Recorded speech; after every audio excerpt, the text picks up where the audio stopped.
SS multi info ఛానల్కి స్వాగతం. ఈ వీడియోలో మనము వర్గారూఢము అంటే వర్గార్వణం గురించి తెలుసుకుందాం. ఇంతకుముందు వీడియోలో మనము గ్రామార్వణం అంటే నక్షత్రార్వణం, రాశ్యార్వణం గురించి తెలుసుకున్నాం కదా. ఈరోజు వర్గారూఢం అంటే వర్గార్వణం. ఏదైనా గృహం కొనుగోలు చేయాలి అన్నా లేదా నిర్మించాలన్నా ఇలా మనము వర్గారూఢము, వర్గార్వణం వల్ల కూడా మనము తెలుసుకోవచ్చు. అది ఎలాగో మనం ఈరోజు ఈ వీడియోలో మనం తెలుసుకుందాం. మొత్తం వర్గాలన్నీ కూడా 8. అవేంటో ఇప్పుడు మీకు వివరిస్తాను.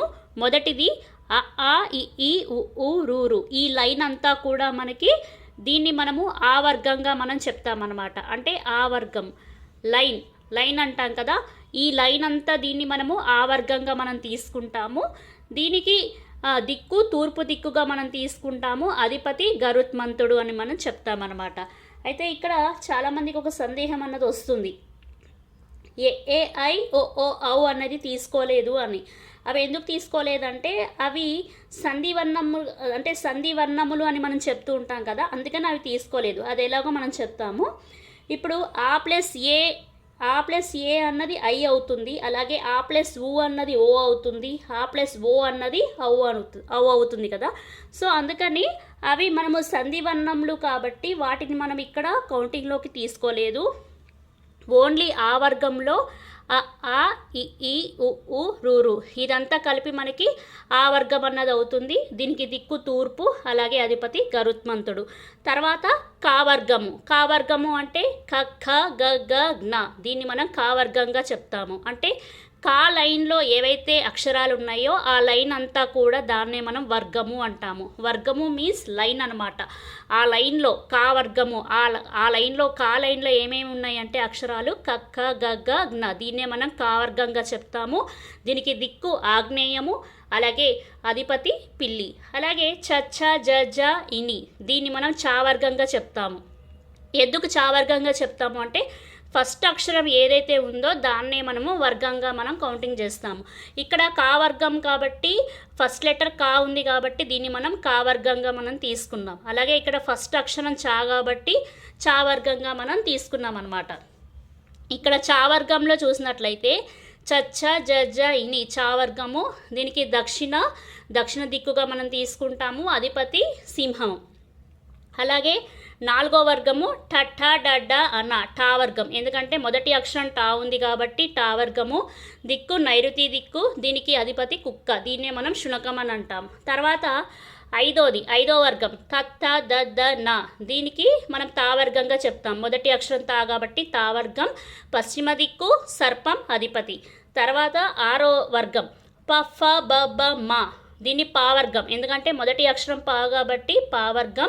దీనికి దిక్కు వాయవ్య దిక్కు, అధిపతి ఎలుక. తర్వాత 7వ వర్గం యా రా లా వ. అలాగే యా రా బండిరా అలా వ. ఇవన్నీ కూడా యా వర్గం కింద వస్తాయి. ఎందుకంటే మొదటి అక్షరం యా కాబట్టి దీన్ని మనం యా వర్గంగా మనం తీసుకుంటాము. ఉత్తర దిక్కు. దీనికి అధిపతి ఏనుగు. అలాగే లాస్ట్ది 8వ వర్గం షే షా సా హ. షే వర్గం, షా వర్గం.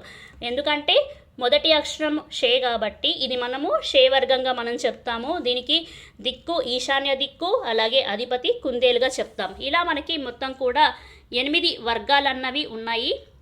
అయితే ఇక్కడ గమనించాల్సింది ఏంటంటే ప్రతి దానికి 5వ వర్గం అన్నది శత్రుత్వ స్థానంగా మనం భావిస్తాం. అంటే ప్రతి వర్గానికి 5వ వర్గం అన్నది శత్రుత్వం అన్నది వహిస్తుంది.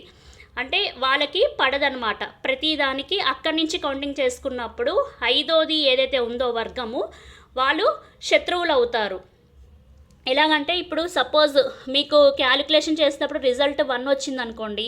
ఇక్కడి నుంచి 5వది ఏంటంటే అంటే ఈ 1 అంటే ఆ వర్గం కదా, ఆ వర్గానికి తూర్పు దిక్కుకు చెందింది కాబట్టి మీది రిజల్ట్ కనుక 1 వచ్చినట్లయితే ఇక్కడి నుంచి క్యాలిక్యులేషన్ చేసినప్పుడు 1 2 3 4 5 అంటే మీకు తా వర్గం అంటే పశ్చిమ దిక్కు. దీనికి అధిపతి సర్పము.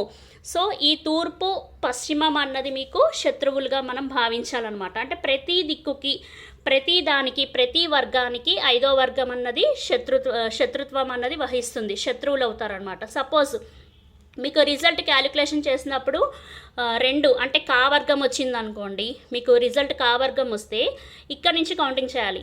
1 2 3 4 5. అంటే మీకు పావర్గం అంటే వాయవ్య దిక్కు అన్నది మీకు శత్రుత్వం వహిస్తుంది. సపోజ్ మీకు రిజల్ట్ 3 వస్తే ఇక్కడి నుంచి కొన్ని చేయాలి. 1 2 3 4 5 అంటే మీకు యావర్గం అన్నది శత్రుత్వం. ఇలా మనము ప్రతి దానికి కూడా అంటే ప్రతి వర్గానికి 5వ వర్గం అన్నది శత్రుత్వం అన్నది వహిస్తుంది అనమాట. దీనికే ఒక శ్లోకం అన్నది ఉంది.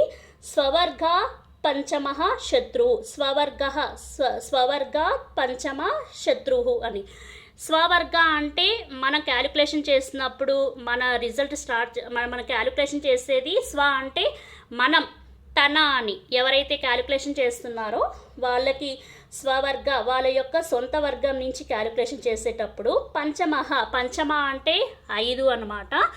తర్వాత శత్రువు అంటే శత్రువు వాళ్ళ రిజల్ట్ క్యాలిక్యులేషన్ చేసినప్పటి నుంచి అక్కడి నుంచి క్యాలిక్యులేషన్ చేసినప్పుడు వాళ్ళది 5వ వర్గం అన్నది శత్రువులుగా మనం భావించాలి. సో ఇలా మనము వర్గారూఢం గురించి తెలుసుకోవచ్చు. అంటే ఇంతకుముందు నక్షత్రార్వణం, గ్రామార్వణం, రాశ్యార్వణం గురించి తెలుసుకున్నాం కదా. అలాగే ప్రతి ఒక్క దానికి క్యాలిక్యులేషన్ ఉంటుంది. సో ఎవరైనా పలానా స్థలంలో, పలానా ఊర్లో, పలానా వీధిలో గృహం నిర్మాణం చేయాలి అన్నా లేదంటే కొనుగోలు చేయాలి అన్నా కూడా ఆ స్థలం కలిసి వస్తుందా లేదా, ఆ దిక్కు కలిసి వస్తుందా లేదా, ఇవన్నీ కూడా మనము ఇలా వర్గారూఢము అంటే వర్గాల్ని బేస్ చేసుకొని కూడా ఆ స్థలం కలిసి వస్తుందా లేదా అన్నది, ఆ గృహం అంటే అక్కడ పలానా చోట గృహం కొనుగోలు చేయాలన్నా నిర్మించాలన్నా ఆ స్థలం ఎలా ఉంటుంది అన్నది కూడా మనము ఈ వర్గార్వణం గురించి మనము ఇలా తెలుసుకోవచ్చు. అండ్ దీని గురించి మరిన్ని విశేషాలు మనము నెక్స్ట్ వీడియోలో తెలుసుకుందాం. ధన్యవాదములు.